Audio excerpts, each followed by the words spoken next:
Okay, so it is Pride, so I'm going to tell a story of a kind of a coming of age and crush kind of story, and then I'm going to post it on the internet because that's not embarrassing in any way. Okay, so when I was younger, I didn't really like reading very much, and now that I'm older, I realize that was because the books that I had at school just weren't interesting. And when you're young, when you're that age, like what you have in your life, what you have around you is it kind of feels like that is all that there is, if you know what I mean, when you're that young and you don't know that you can go outside of that. So eventually my mum took me to the library. And it's a rickety old thing, that old library. It's basically like a barn, to be honest, right? And I never really knew what to get. And I got some audio cassettes. That was the first time I'd ever listened to audio. Well, who remembers audio cassettes anyway? So they were old then. They were these big, they're basically like a huge big Bible thing. This big plastic box with these cassettes in it. It was really huge, right? So I'd get those. I'd rent those out of the library. And I got His Dark Materials by Philip Pullman. And that book, for me, was what opened up literature for me. After reading that book, I knew that I wanted to be a writer, and I wanted to study that from reading that book. And it's obviously one of my favorite books of all time because of that. But listening to an audio cassette was interesting because it was read out as a full cast. So Philip Pullman read out the prose, and then the cast would read out all of their parts as they spoke, right? So the second book in it's a trilogy. In the second book, they introduce a boy character. And the characters in the book, they're 12, 13 sort of age, and I was the same age as that, reading it and listening to it. So for me, I was very involved with it. It was really easy to connect with it and everything like that. So it was really it was really a special thing for me, and I really enjoy his writing, and I really enjoyed that, and the characters and stuff like that. So they introduced this boy character, and the guy who reads out his voice has a really lovely voice, so it's just a really nice thing to listen to. And obviously at the time, I was too young to understand what I was feeling when I was listening to his voice. I was too young to understand those feelings, right? And there's a scene in the book, and this scene always has been with me because I so vividly remember this scene, right?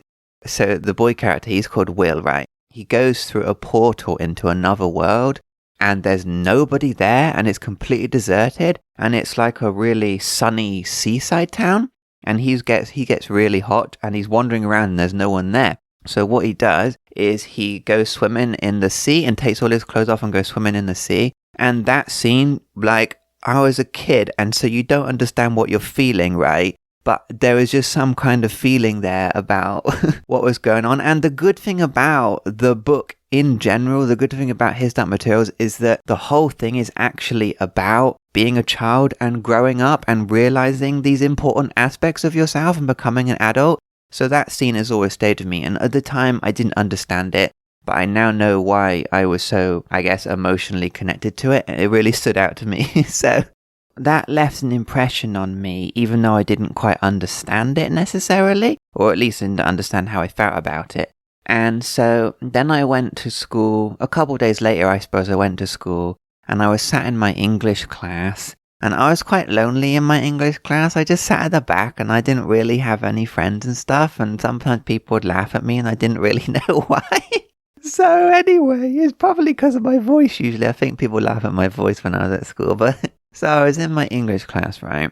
And I sat at the back, and then the teacher said, a new boy's come in the class, right?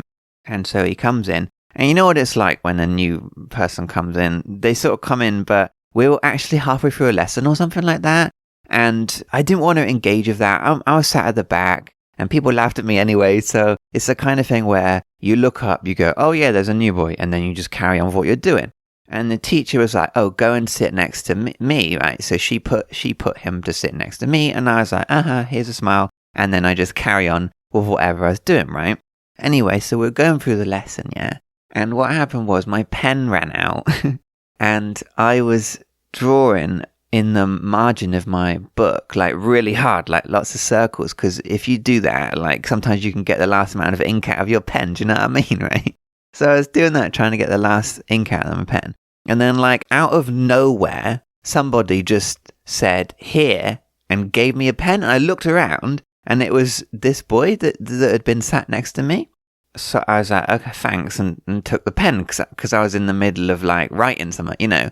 So I didn't really look at him properly. And then I turned to look at him properly. And it was the strangest thing. I didn't understand this at the time, yeah. But when I was, I don't know if this is embarrassing or something. So I turned and looked at him, right? And this is the first time I saw him. And he is proper like really, really nice boy, right? And when I looked at him, I got the biggest stab into my tummy, right? Right in my tummy, this huge stab. It was, it was such a strange feeling. I had absolutely no idea what I was feeling. Because I just read His Dark Materials, and because I just read about Will, and because in His Dark Materials, the story is about Will going into a different world, a parallel world, and something, for some reason, the only thing that could come to my mind was, it's Will! This is Will! He's, you know what I mean? That's the only thing, like, you could see what my emotional context was doing, right? But I just didn't understand it at the time. But it's a really interesting thing. It's also interesting to go back over this and like, realize what was going on for me, emotionally. So, yeah, I felt this big feeling, and yeah, it's a kind of a twisting kind of thing in your tummy, and you don't know what it is, right?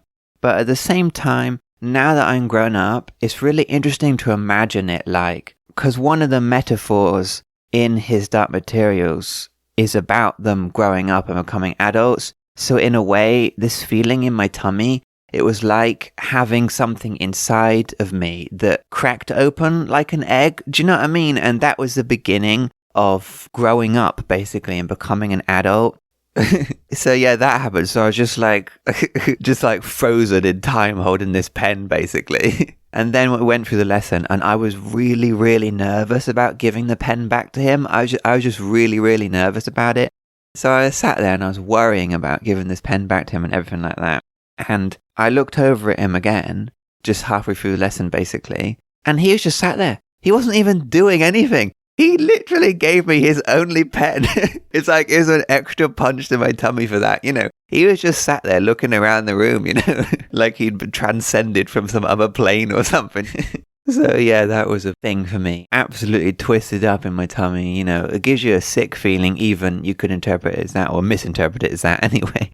But yeah. Anyway, because he was new and that kind of thing, he wasn't actually in my class anyway after that. I didn't really see him after that, so he just sort of appeared out of nowhere, and then, yeah, so that's that's my exciting story. So I hope you like it, and let me know what you think, and let me know if you got any similar and exciting stories to tell as well, okay? So yes, everybody, happy Pride times, okay?